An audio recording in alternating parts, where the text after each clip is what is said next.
এবার Iran Israel যুদ্ধবিরতি চুক্তির জন্য ট্রাম্পকে নোবেল শান্তি পুরস্কারের জন্য মনোনীত করা হয়েছে।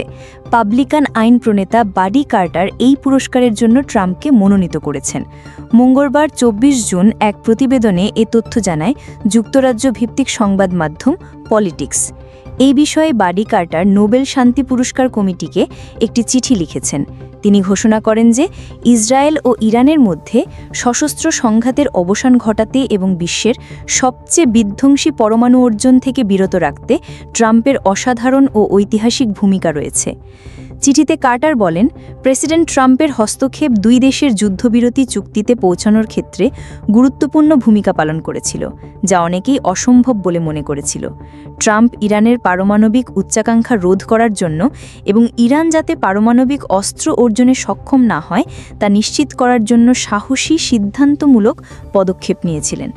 তিনি বলেন, নোবেল শান্তি পুরস্কার যেসব আদর্শকে স্বীকৃতি দিতে চায়, সংকটের মধ্য দিয়ে ট্রাম্পের নেতৃত্ব তা তুলে ধরে।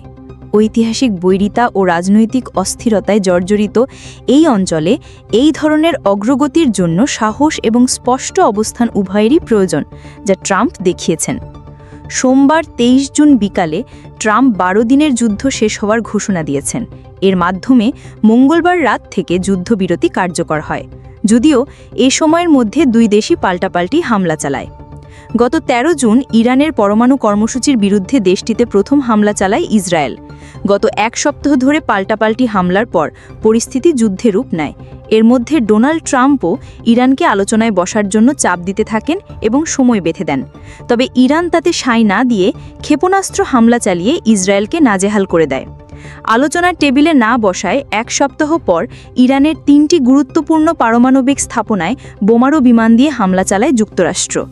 একদিন বিরতি দিয়ে সোমবার কাতার সহ মধ্যপ্রাচ্যের কয়েকটি দেশে অবস্থিত মার্কিন বিমান ঘাঁটিতে রকেট হামলা চালিয়ে ইরান পাল্টা জবাব দেয়।